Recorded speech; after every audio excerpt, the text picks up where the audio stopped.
Hanson Gress, Ka eat with the shuyi, we kashuk ayitin. Jin kat ka ke jin tak anakaya ha anikak, gunil cheesh.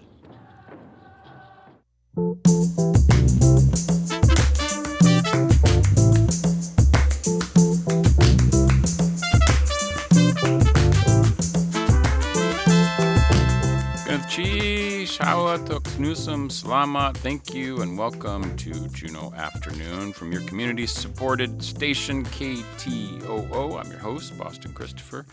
You can also join us via our live stream on YouTube at ktoo.org/JPMLive or on KTOO's Facebook page. Today, Thursday, January 15th, 2026, we preview the third annual ChoiceFest Film Festival. We talk with organizers about the festival happening this Friday, January 16th, and we speak with their Emmy-nominated guest filmmaker who was just flying in today from Los Angeles. We'll hear the latest edition of Our Living Lands from Native Voice One. And we begin today with a special event that is happening next week for the Sentinel Island Lighthouse, which is managed and organized by the Juneau Historical Society. And we have three guests in the house today to tell us a little bit more about this special event, which is happening next Thursday, January 22nd at 5:30 p.m. It's going to be a really cool event. So I have in the studio with me now, I have Renee Hughes, Gunath Chish, Wasiati. How are you today, Renee? I'm good. How are you? Excellent. We have Gary Gillette, Lighthouse Master Extraordinaire. How you doing today, Gary? Doing great, thank you. And from Alaska Brewing, we have Amanda Breslow. Gunath Chish, Wasiati. Amanda, how are you? I'm good, Boston. Thanks so much for having me. Of course. So let me start with the Juneau Historical Society first, and talk a little bit about the Lighthouse, then we'll get to this event. So Gary or Renee, which one of you wants to tell me about the Historical Society? Gary. Gary's the president. Well, the Juneau Channel Historical Society actually began 70 years ago in 1956. It was kind of slowed down in the late 70s, and then another group, which I've been involved in ever since. In 1984, we kind of resurrected the society, and we're basically promoting and educating the community on history of the Juneau Channel area, which obviously includes Juneau. And we run the Last Chance Mining Museum in the summer. We have the Sentinel Island Lighthouse that we're restoring. We have a series of 10 publications about history of Juneau that we put out, and we have a newsletter that comes out twice a year, packed with historical information, and we have a website at juneauhistory.org. Yeah, I was just going to mention that the website has a lot of stuff on it. You can go back and find things about certain days and history past and all that kind of stuff. What got you interested in history, Gary? Where did that start for you? Well, I don't know. That goes back a long time. I moved to Juneau in 1982, and I ended up being the caretaker up at the old mine buildings up in Last Chance Basin. And there were so many people that asked to be able to see it that we organized to reopen it, and I just kind of got hooked by it all. Okay. I'm an architect by profession, and I've been interested in historic preservation for a long time. I see. Okay. What's your favorite, this is more just a curiosity for me, what's your favorite fact about the history of Juneau that you've discovered along the way? Oh, boy, there's a lot there. I think the lighthouses are really interesting. In Alaska, I kind of got into lighthouses when I was growing up in Wisconsin. There's a lot of lighthouses in Lake Michigan and stuff. And coming to Alaska, I kind of got reintroduced to those, and that's one of my favorite architectural pieces. And how many lighthouses do we have? There were 16 of them originally, started in the 1900s. And I think there's 12 or 13 left. Okay. So this is the thing, Gary. So, I've always been attracted to lighthouses. I once drove my daughter when she was really young. We did this windy road. It was on the Oregon coast somewhere, and there was a lighthouse, and I was like, we should just go over there and see that. And she was like 7. She didn't care either way.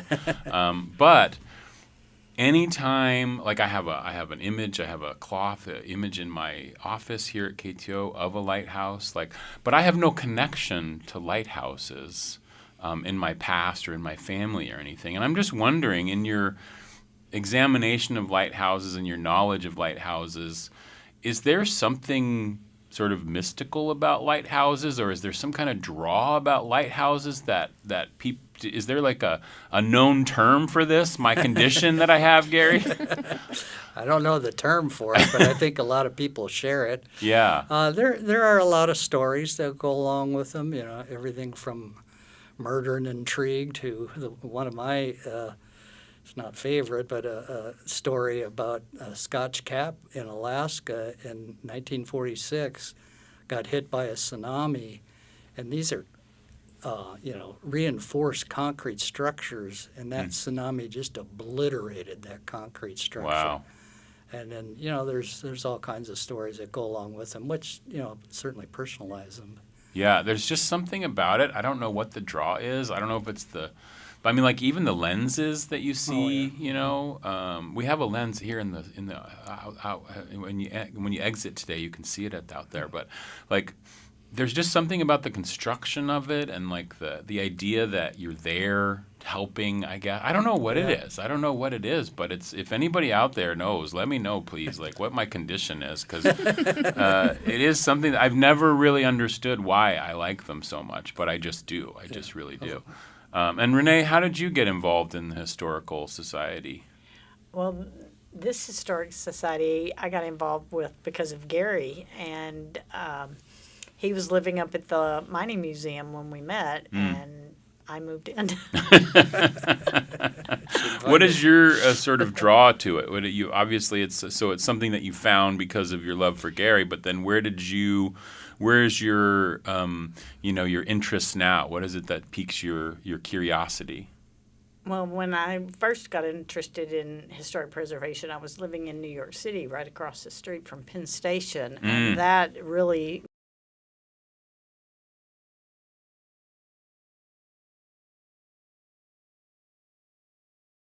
and with Gary was a big part of our start of life together. And then the lighthouse just kind of had this mysterious danger. And see, the mysterious, right? it's isolated, and Yeah. the weather can be really bad. And, Yeah. they just have this draw to them, like you said. Yeah. And when we had the opportunity to lease that, we did it together as a jump-on team, and we've been doing it close to 30 years now. So does the lighthouse? You said you're in the process of restoring it. Does it allow visitors now or no? Yes. It does. Okay. We have a tour that goes there every day, and I do allow for people that wish to have overnight accommodations can rent the whole island for a night, 2 or 3 nights. Oh, really? Mm-hmm. Wow. And it's a magical place to stay. I didn't even know that was a possibility. For my curiosity, I may just have to do that. You and your daughter might just have to could be kind of contact fun, me right? in the summer. Yeah, I will for sure. Is that when you do it? Is in the summer? Yes. Yeah. Okay. During the summer months when the mining museum is open as well, and all that Correct. kind of stuff. Yeah. Well, it's a concrete structure that tends to get a little chilly in the wintertime. Especially right now, I'm sure. Yeah. Well, that's awesome. That's a fantastic thing. And if you haven't ever been up to the mining museum, that's something else you can do. Of course, you can go to juneauhistory.org and you can find out about all of those things. Usually, Renee and Gary, or both of you, one of you will come back and talk about when the mining museum opens up for the summer. May 16th. And, May 16th, and remind me then about the Sentinel Lighthouse. Maybe I'll book a weekend or something. That'd be really kind of fun. So now this event, before we get to the event, I do want to ask Amanda, do you have like any draw to lighthouses or? No, it's like really funny you say that, because as you were talking, I was like, no, me too. And Yeah. if there's no term for it, I'm thinking this is some past life business here. That's what I was wondering.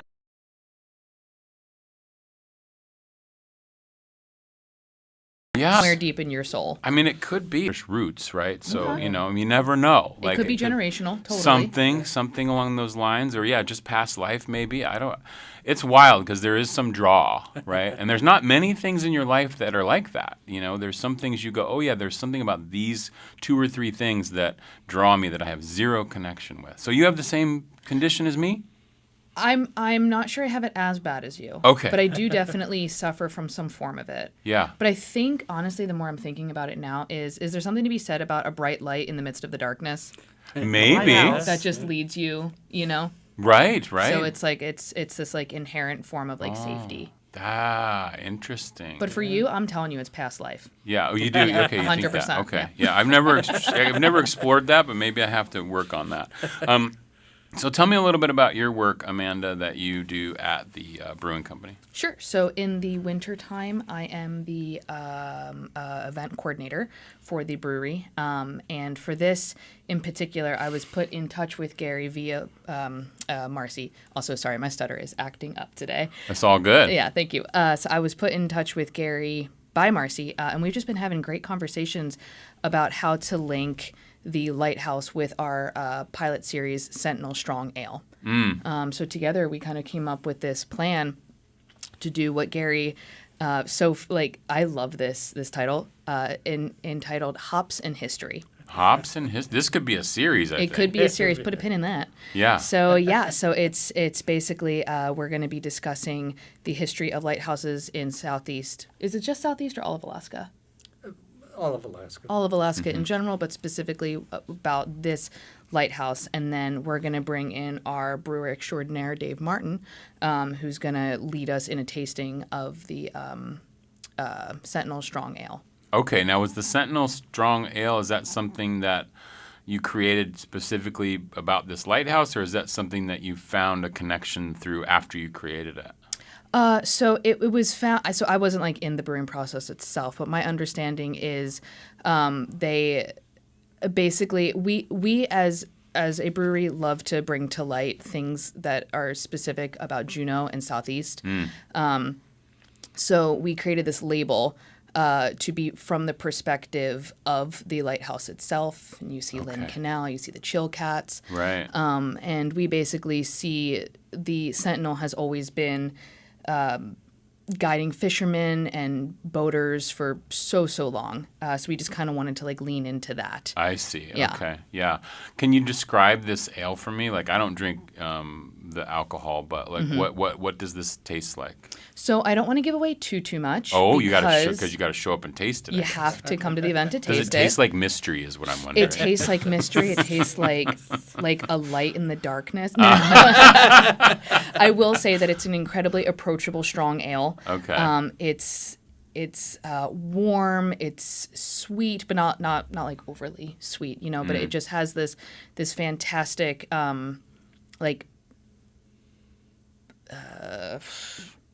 decadence, let's say. Decadence. Decadence. Okay. Yes. Okay.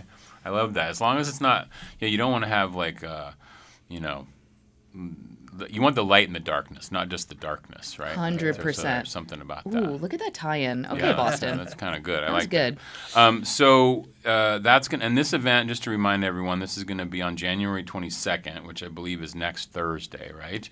It's going to be at 5:30 p.m. It's going to be at Alaska Brewing's Tasting Room, which is over at 5364 Commercial Boulevard. Everybody knows where it is. It's across from Costco. Across from basically. Costco. Across Yep. from Costco, basically. If you've never been there, it's also where the little food trucks are and all that kind of stuff. There's a tasting room inside there, and that's where this event will be.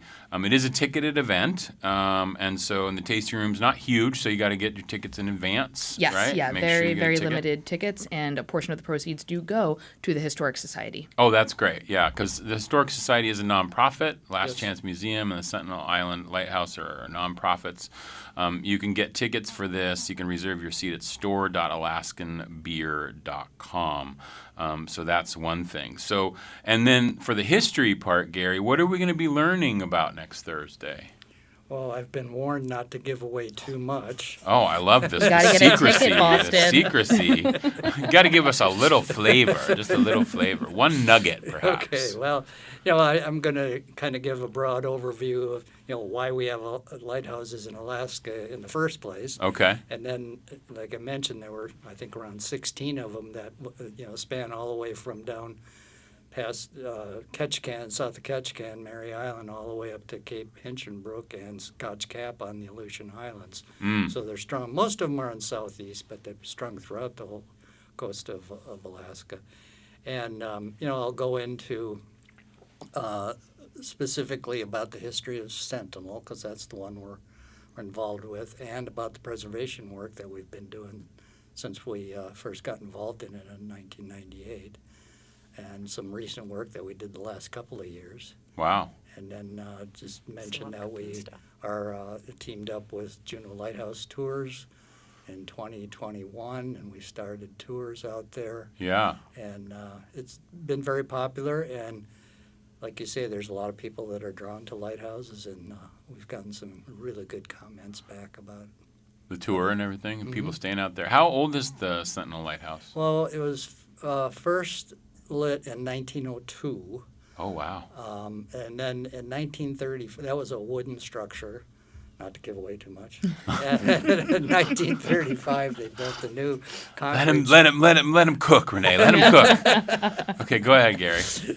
And they moved the original, what we call the lantern room, which was cast iron and glass where the light is. They moved that over to the building that's there now. So the building that's there now is like, what would that be, 35? It's about 90 years old. Okay, wow. And we have the original lantern room, which is, over 100 years old. Oh, that's awesome. Yeah. So it's pretty cool, yeah. Yeah, that's some great history. I love the name Hops in History. It's all about Sentinel Island Lighthouse, as well as the Sentinel Ale from Alaska Brewing. Did you say it was part of the pilot series? Is that what you said? It is, yeah. And is the pilot series the thing where you're taking things about Juneau and sort of turning that into different kinds of ales and stuff? Yeah, and it's more of a seasonal kind of. I hesitate to use the word experimental, but we basically just have it out for like a season or just for a few months. It's something that our brewers very cleverly create, and then for the most part, it's gone. Oh, I see. Okay, cool. That's really cool. So this is all happening next Thursday, like I said, January 22nd. It's a collaboration between the Gastineau Channel Historical Society and the Sentinel Lighthouse with Alaska Brewing Company. You can find out more at store.alaskanbeer.com. Reserve your seat. And for more on the Gastineau Channel Historical Society and everything that they do, you can go to juneauhistory.org. Renee, Gary, Amanda, thank you so much. It's a pleasure to have Thanks, you all Boston. in and Appreciate telling it. us everything about it. This is really kind of cool. I love that. So appreciate you coming in. Gwyneth Cheesh.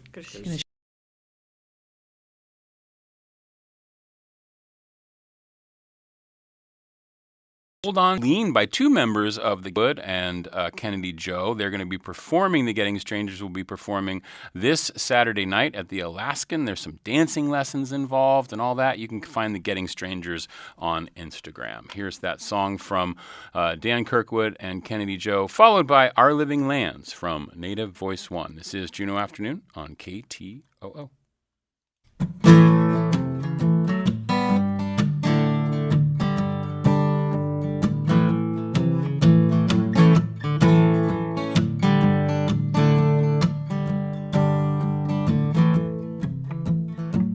Hold on, Jolene, and watch me now to see what I've got to say.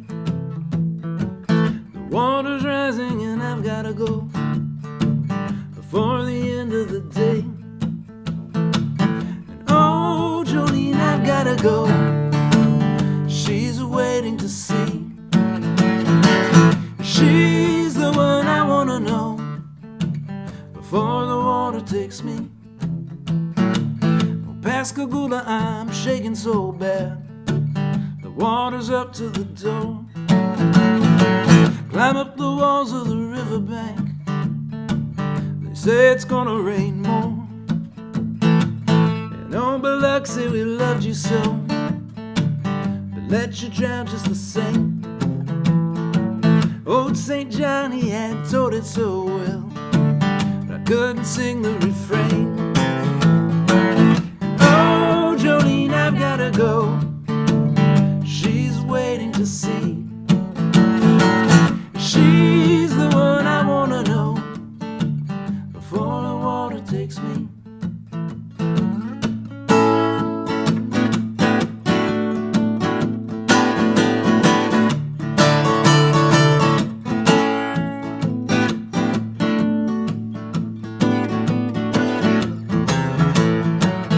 Read the book and I walked the road, and I've been washed in the rain. Sat by the river and waited there until the floodwaters came. And oh, Jolene, I've gotta go. She's waiting to see. She's the one I wanna know until the water takes me. Till the water takes me. Till the water takes me.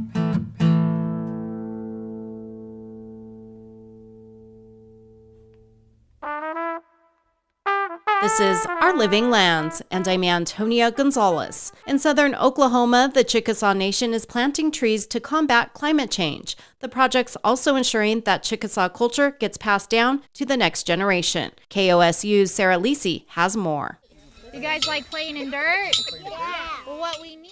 On a crisp fall morning, Chickasaw Nation Head Start students gather in a field at the Okeanali Preserve, located on the tribe's reservation between Oklahoma City and Dallas. Hey guys, let's go plant the tree. Come on.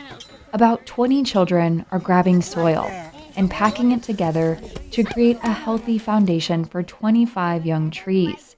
It's an effort funded by a U.S. Forest Service grant under the Inflation Reduction Act.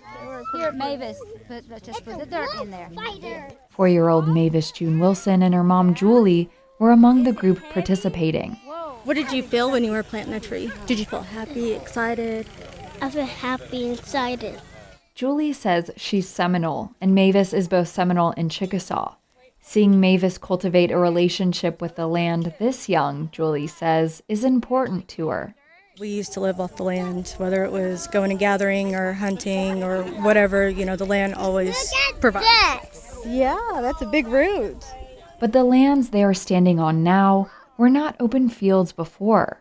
There used to be more trees that prevented erosion along the Blue River and surface water runoff during storms. Katie Gillis works as the Director of Conservation at the Nature Conservancy, a global nonprofit that partnered with the Chickasaw Nation in 2012 to protect the lands at the Okeanali Preserve.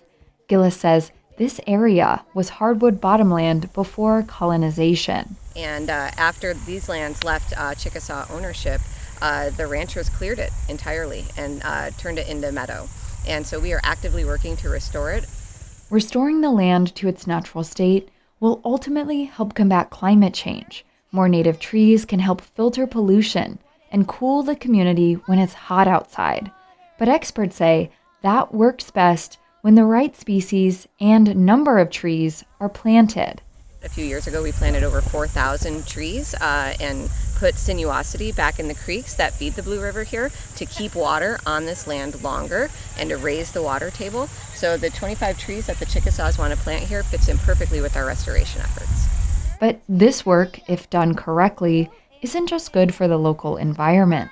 It's also personal to the Chickasaw people, says Jeannie Mosley, the Chickasaw Nation Sustainability Director. And the trees that we're planting today are all culturally significant trees. So we have bur oak, we have pecan, and these are all trees that Chickasaw people used to survive when they first came over here from our homelands. Mosley descends from 3 tribes in Oklahoma, the Chickasaw, Kiowa, and Comanche.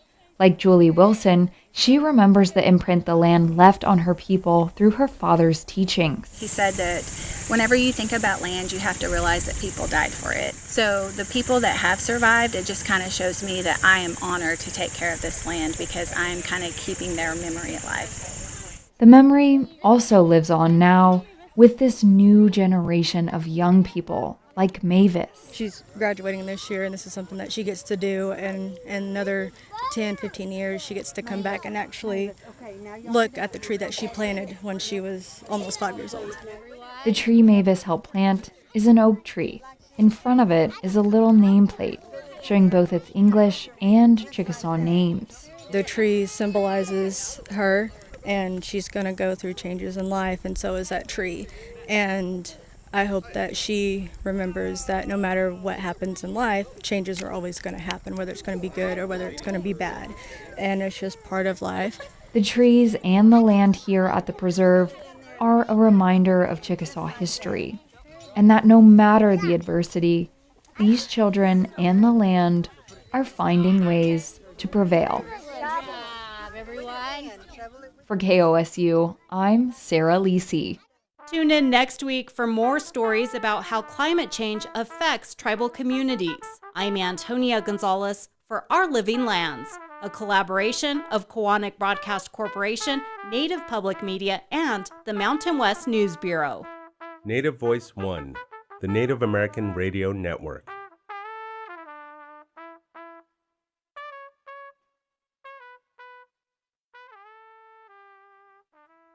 Support for Juneau Afternoon comes from Alaska Airlines Club 49. Membership information available at club49hub.com.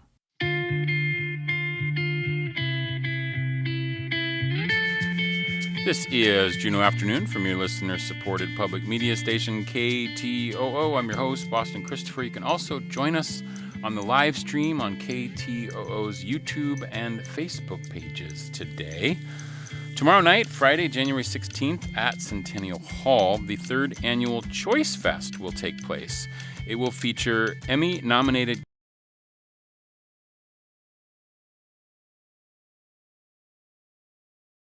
storyteller Asha's film Someone You Need, as well as the first episode of a really cool podcast and video series, which we'll also talk about, called Green Tide Rising. The film festival is sponsored by the Juneau Choice Coalition. It's an annual event, and I think it was once branded as Luna Fest way back in the day. Well, it was. Yeah. Because the Luna Bar people did a program every year that included films by and for women. Right. And we did that starting back in 2008. Yeah. We've been an organization since 1991. I joined in 99, so I feel like I've been part of this organization forever. This is Lorraine Jones, by the way. Yes, Speaking it of is. Chief Lorraine, welcome in. Let me introduce everybody else, and then we'll get into it. Since 2022, when Roe versus Wade was overturned, ChoiceFest has been timed to occur annually as it examines films by, for, and about women and reproductive rights. The evening begins tomorrow night at 6 p.m. We'll get into everything that'll be happening tomorrow, and you can find more information at juneauchoice.com about the festival, and you can get your tickets and stuff there as well. And we're only selling them online, so you really need to go get your tickets online. No at the door, you're saying? We'll be able to We'll get do it, you but We'll figure online it at out. the door. Online at the door. Okay, But we'll it will figure it save out. a lot We'll of get time. them in. We'll get them in. It will save time if Okay, you buy great. them ahead of time. And then also joining me in the studio today, I have Dr. Emily Kane. Gunath Chish Wasiati, how are you?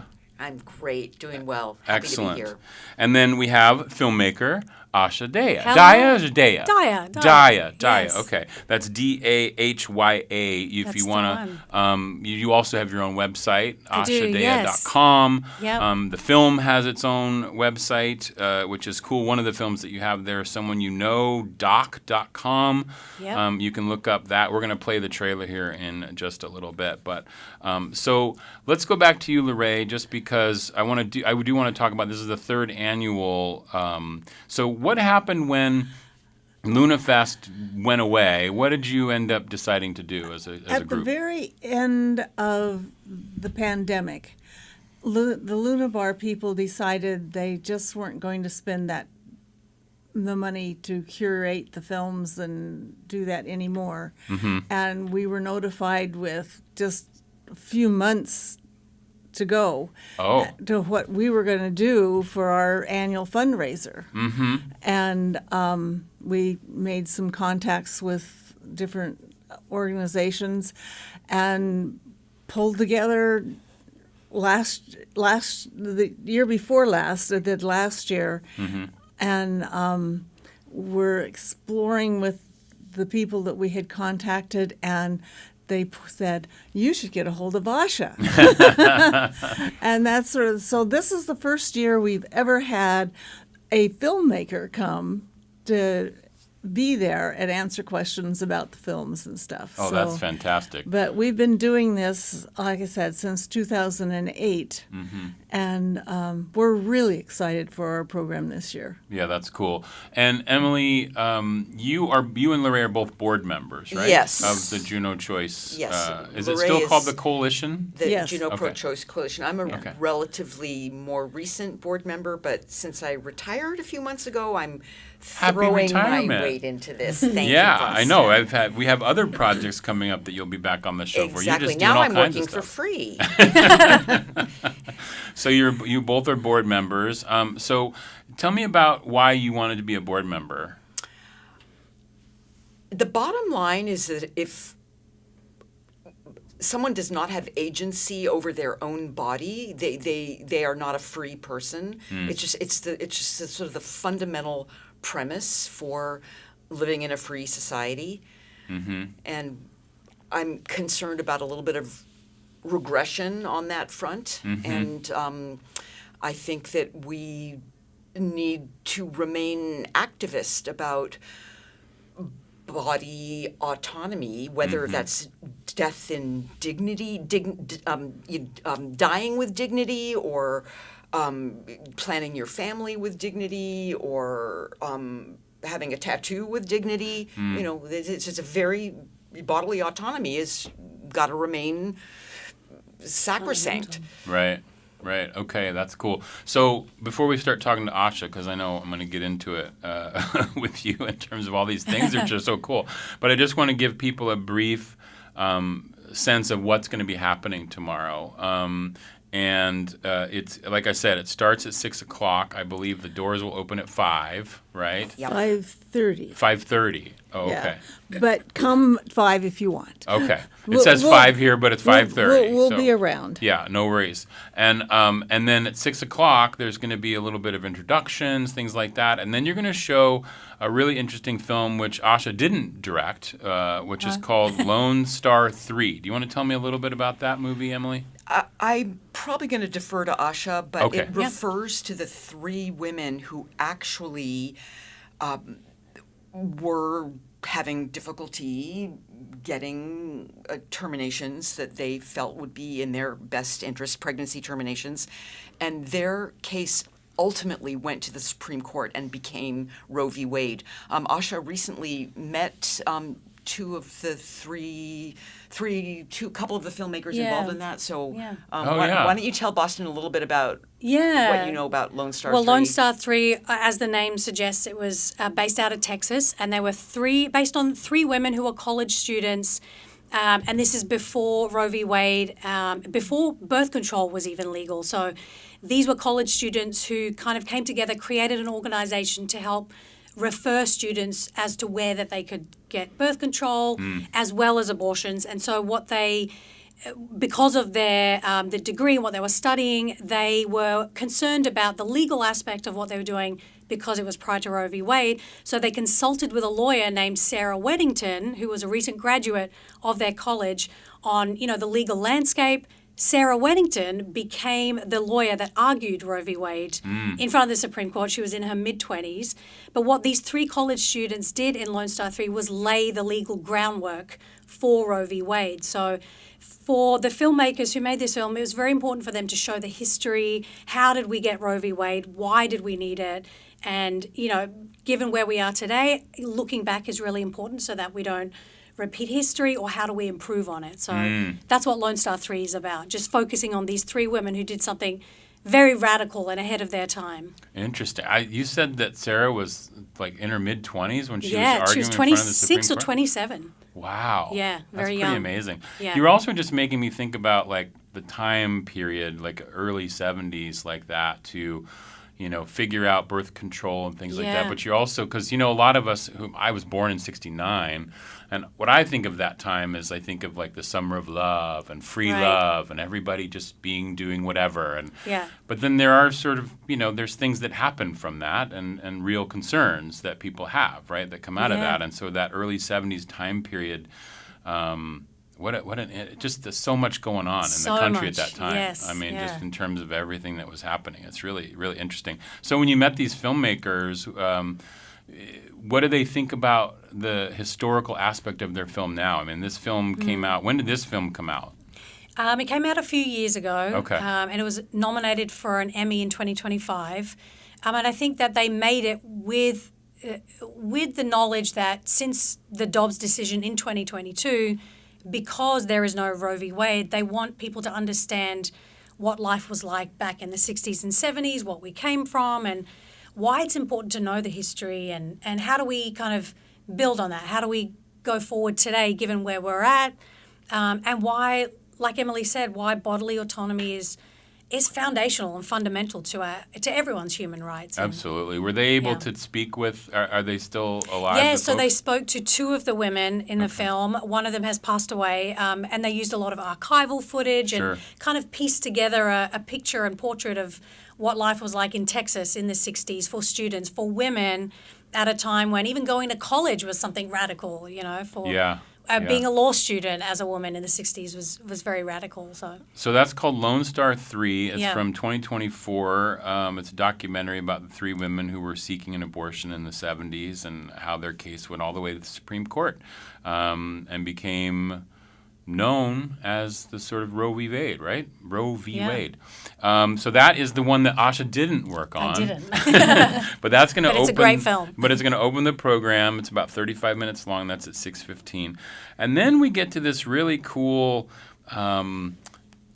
video and podcast series. And I didn't know much about this, so I did some research and I was learning about this, the sort of the Green Wave movement. Can you talk a little bit about that and then how this podcast and video series came about? Yeah, so the Green Wave movement is a grassroots feminist movement that started in Argentina and has spread all across Latin America and parts of the Caribbean, Latin and South and Central America.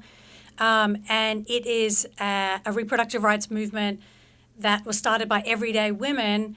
And the cool thing about it is that it's been happening at the same time that the U.S. was kind of moving toward Roe v. Wade being overturned. So there's the global north and the global south kind of going in diametrically opposed positions. And so I, with a couple of producer friends of mine, we created a podcast and video series called Green Tide Rising. And the goal was just to document what has been happening across Latin America, what the U.S. can learn from this grassroots feminist movement, how to have their strategies been different to what the U.S. is doing, especially now that we don't have Roe v. Wade.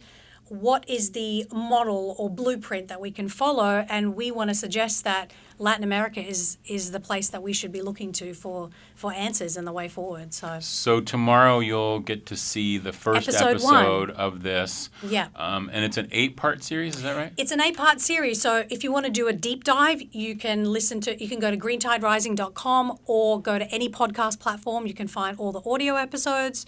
If you want to just get like a bite-sized overview of what the series is about, you watch the video episode. So that's what we're showing tomorrow. I see. Episode 1, which starts in Argentina and gives you a background as to what the Green Wave is, how it started, and why we need to pay attention to it now. I see. And so is there takeaways from that you're hoping that folks in the northern areas here will learn from in terms of like getting guidance or is there, and I guess this is my question, is there things that they're doing that we're not doing that are things that we need to learn? There are two main things that I've really learned and I think are the big takeaways, and obviously there's so many different things you can extrapolate from that. But their legal strategy was completely different to what Roe v. Wade was premised on, which was privacy. Their legal strategy has been about a human rights approach. So it's not just the right to a medical procedure or the reproductive rights over your body.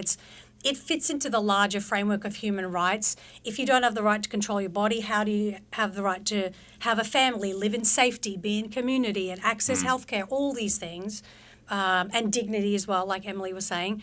And the second thing that their strategy has been really effective at is the social decriminalization. So we talk a lot about legal decriminalization of certain laws and abortion laws and why that's important and why people shouldn't go to prison or jail for making a decision about a healthcare procedure. But the social decriminalization is how do we have the biggest and most impactful effect on culture?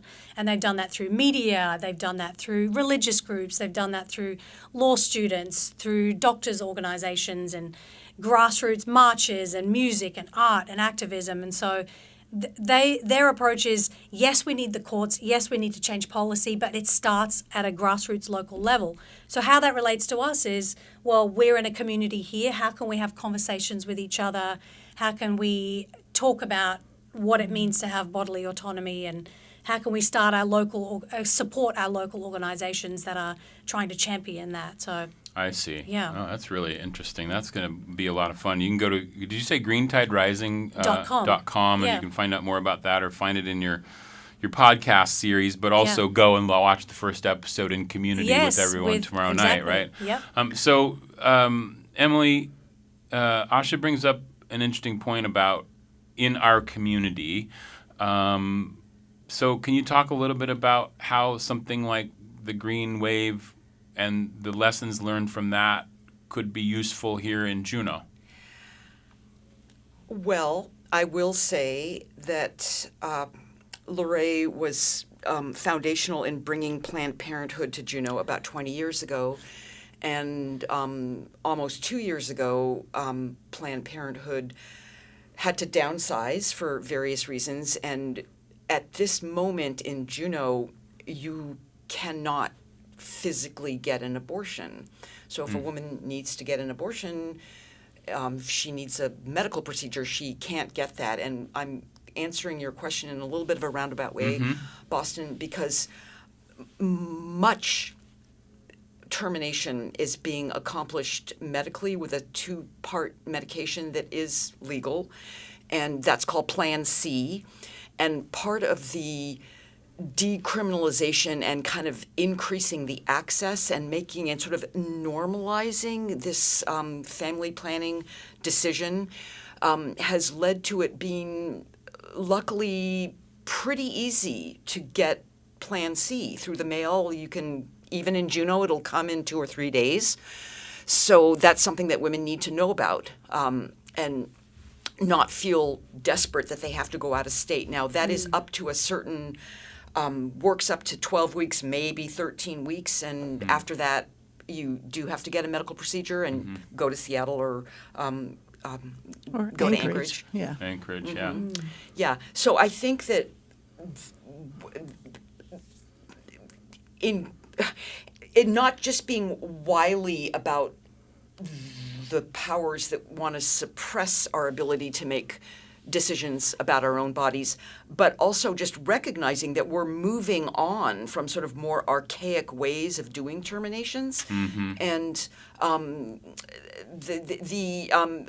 no matter what the laws are, women are going to continue to terminate pregnancies if it's not working out for them to have a 5th kid or even have a 1st kid.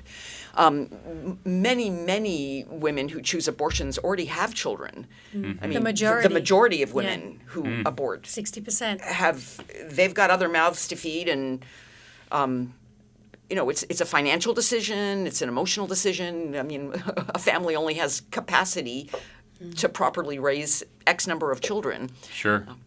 Yeah, so, and then in the community aspect of doing something like the ChoiceFest to get folks together to share in conversation. And Lorraine, as Emily said, you were instrumental in getting Planned Parenthood here in Juneau. What is your hope for something like Green Wave lessons that we could take here in Juneau, and your thoughts on that? My hope is that all of Juneau will understand why and see that, you don't just have your own little opinion, but that other people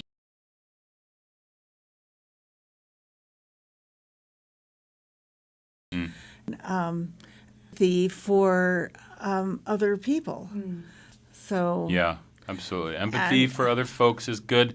And, you know, we're not here to debate your moral choice or your moral question on it. Some people agree with it. Some people don't agree with it. I do believe, as Emily said, it's going to happen whether there's a law or not.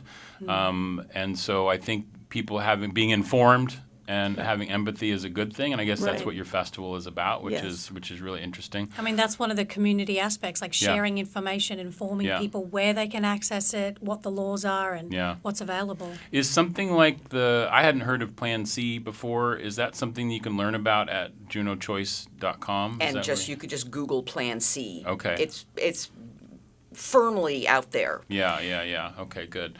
And so, you know, it's interesting because the other film that Asha has in the festival tomorrow, which will be happening at around 7:30, there's also going to be a silent auction. It is a fundraiser for Juneau Choice. We want to mention that. It is. So tickets and the silent auction and all of that will be part of the show and the festival tomorrow night. This is at Centennial Hall. We're talking about the ChoiceFest from the Juneau Choice Coalition. You can find out more and get tickets at JuneauChoice.com. I'm talking with Asha Dahya and Dr. Emily Kane and Lorraine Jones here on Juneau Afternoon. So this other film, Asha, that you have, well, there's going to be two more of your films. Yes. The one that you were Emmy nominated for, which is called My Name is Siri, Yeah. which is about folks with disabilities based on true inspirational story about resilience and a mother's unconditional love. You want to talk a little bit about that one before we talk about someone you know? Yeah, My Name is Siri is a short documentary about autism awareness. So it focuses on a family, an immigrant family originally from India who moved to the Bay Area near San Francisco. Their first child, their eldest daughter, Siri is her name.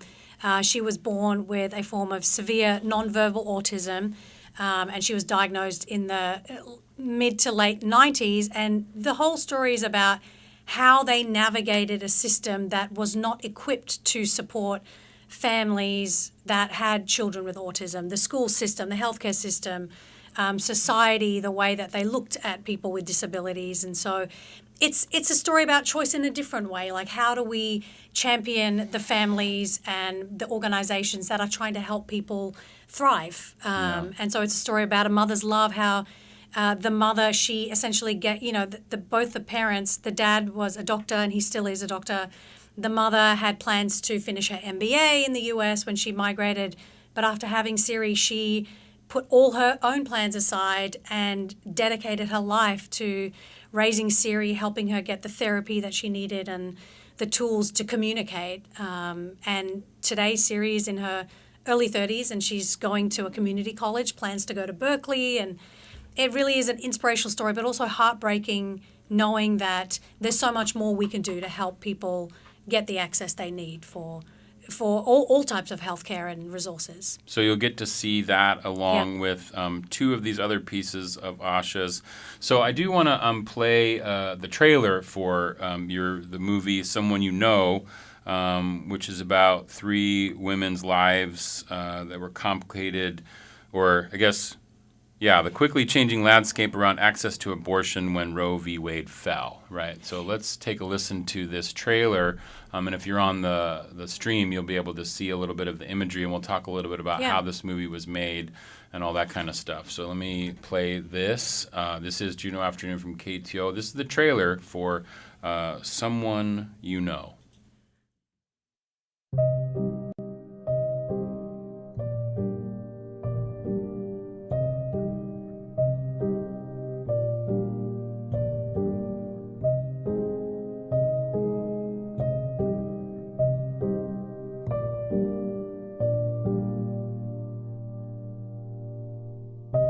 The ultrasound tech began to do the ultrasound, but then the images started to get blurry. I didn't even know that I was pregnant at that time because I took a plan B. They got it for me on the black market, and I just took it. His brain had not developed properly. He wasn't going to live.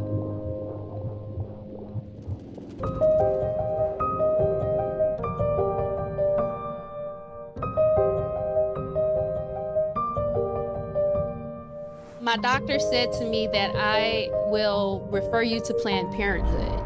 It's illegal in Texas, but we have a sister clinic in New Mexico. It's gonna cost you $12,000. I wasn't bleeding enough to justify them providing an abortion for my life being at risk. I chose to share my story so people know this is real life. There's no way a law can really fully envelop all the things that can go wrong. We deserve to have our own choices. That's the trailer for Someone You Know. How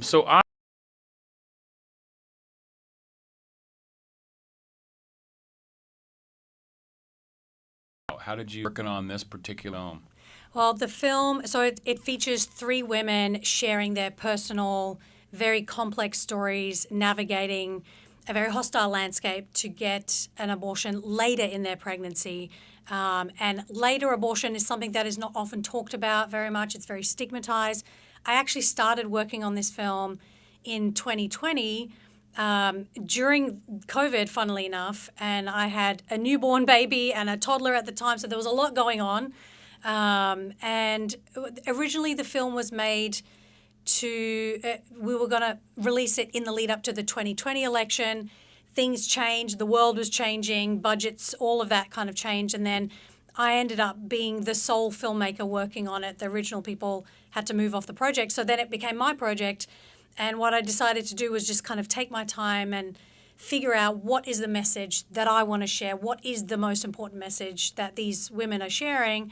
And so it took me 4 years to make. I used animation, which was very expensive and takes a lot of time to create. But then I ended up releasing it at the beginning of 2024. And, it was a couple of years after the Dobbs decision, and it felt even more relevant then because now people were starting to understand that it wasn't just people later in pregnancy that were being stigmatized and being forced to wait in parking lots. Now we're seeing those stories more and more and more, and we're understanding that this really could happen to anyone. It could happen to literally someone you know, your friends, families, people that you work with, and it's an issue that really touches all of us in some way if we really thought about it. So I guess the thing that I really wanted to share through these women's experiences was that it's complicated. It's not a black and white topic, and people deserve to have the dignity and access to the healthcare that they need. And what was the artistic choice to go with the animation? Because I know people on the radio didn't see it, but if you go to someoneyouKnow.com, you can see the trailer and everything. Yeah. But like the decision to use some animation and then also some live, what brought you to that decision? Yeah, so it's 50% animation, 50% interviews. So during COVID, just a bit of background about the film industry, everything shut down. You couldn't, go and film, and there were a lot of restrictions. So the way that we filmed these 5 interviews, actually, because there's a doctor and an activist also in there, we sent them a very small camera kit by mail to different parts of the country, and we gave them a tutorial how to set it up, how to set up a little ring light, and then we interviewed them over Zoom. So we set up the Zoom, the computer, and set up.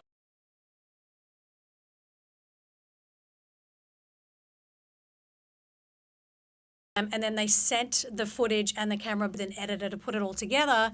But, I was thinking there's only, in a normal documentary, you would see different shots of a person's life and their house and different things. And I couldn't do that physically because of COVID and just my own personal restrictions. So I thought, what else can I visually show audiences to illustrate these stories? And because it is also a sensitive subject, it's very hard to recreate, going to a clinic or showcasing, someone hemorrhaging. And so I thought, well, what about using animation? Because there's some really cool ways that you can illustrate the stories in a way that is sensitive but also elicits the right emotional response. And so I thought, well, let's try animation. I'd never worked with it before. I found a really great animation team in Brazil. These 3 women who worked with me. I've never met them in real life, but we've worked together only on Zoom, and we came up with this storyboard, and they just did an incredible job of illustrating the parts of the story that kind of really hit home to audiences and show the impact of the stories and the need for access to abortion. Wow. That's amazing. The imagery is so vibrant, and but then the stories are so impactful. So that's going to be a really fascinating thing to watch tomorrow night.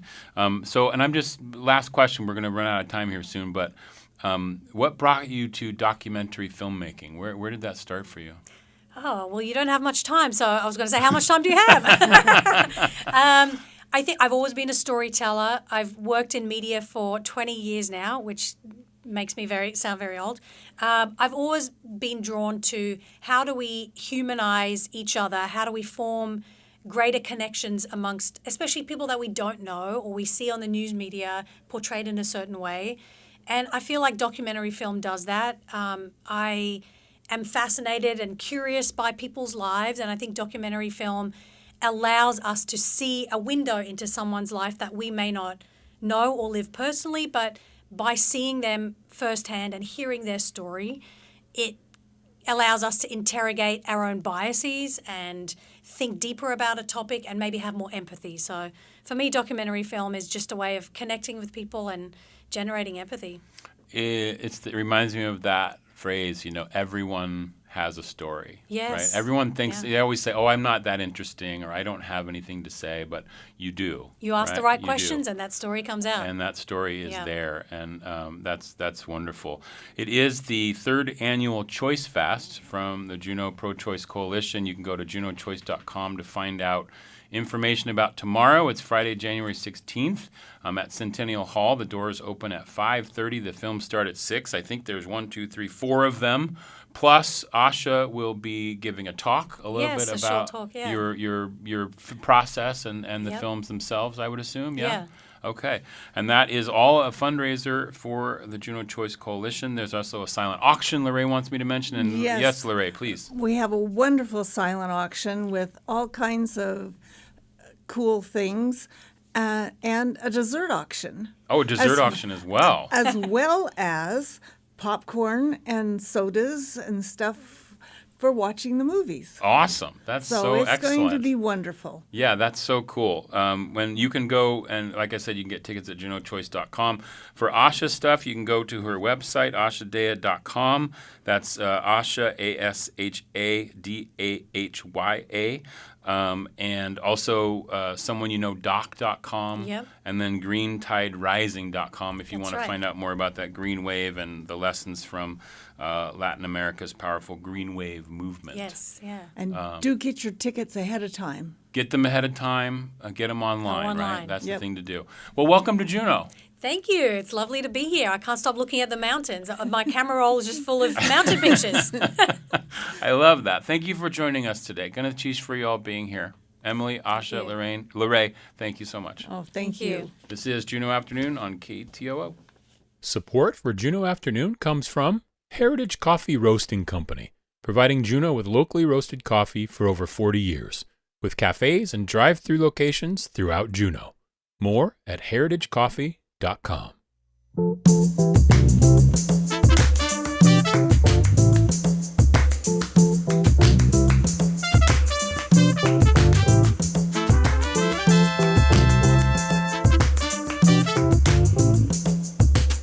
That will do it for today's Juneau Afternoon. We air Wednesday through Friday at 3 p.m. right here on KTO Juneau 104.3 and KAUK Juneau Ock Bay 91.7. Hello, out the road.